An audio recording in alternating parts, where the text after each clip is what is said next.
सानाम को जोहार संताली अड़ंग रे सगुन दाराम पे तो नेस जहाँ लुगुबुरु घंटा बाड़ी हुईना ओना जहाँ मिदुन हुईना धरम मिदुन से अब बन मेन क्या लुगुबुरु घंटा बाड़ी धरम नेनेल जहाँ हुईना ओना मिदुन रे ओना नेनेल रे ओंडे आले ले सेटर लेना और ओंडे जहाँ ओंडे ले नेल किया ओना कोगे आपे उदु अपे कना और ओना सावते ओंडे जहाँ इन सावते जहाँ सेटर लेना इन सावते जहाँ सेन लेना जहाँ तो बबलू बास्की कॉमेडियन आपे बाड़ाय गया नुई तो नितो जहाँ सोशल मीडिया रे अड़ी जस्ती ट्रेंडिंग रे बनाया अड़ी जस्ती हर को बाड़ाय कना जहाँ तो उनी आया कॉमेडी तलाते आया लांदा लामा लापांदा वीडियो तलाते हरे रस्के उचिए को तो उनी सावगी इनहों न्यापाम लेना और नोते खन की संगे तेगिले चलाव लेना आले धनबाद खना तो उनी सावगी हाँ तुमदा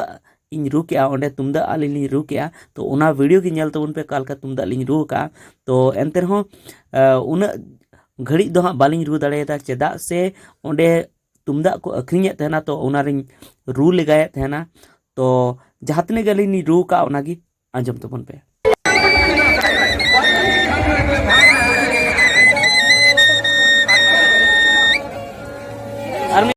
तबे नवा धरम मिदुन रे जहाँ धरम नेनेल लेका अब बन मेन दाड़ेया तो नोडे जहाँ हुईना तो नोडे दो अडी रकम जिनिस ओंडे अक्रिंग को उगू का तहना जहाँ अब बोंगा बुरु सला अब अरिचली सला मेसा मेना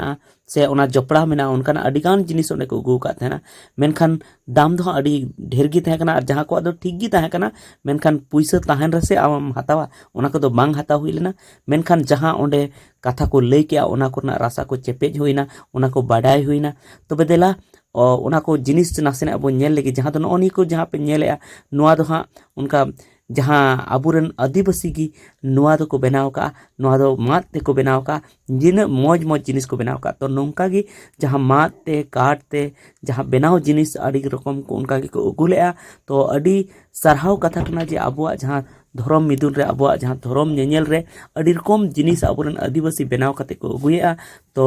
अब लगती कान तबुना जे ओंडे सेन कते अब ओना बन हताव तकमा ओना बन हताव लेखान उनको हो रस्के को बुझा और उनका के आबुआ जहाँ आबुआ धरम सला जपड़ाव आबुआ अरिचली सला जपड़ाव से आबुआ आरहों समाज सला जपड़ाव उनका जिनिस उनको को तैयार तबना और नौका कते आबुआ जहाँ अरिचली कना आबुआ धरम कना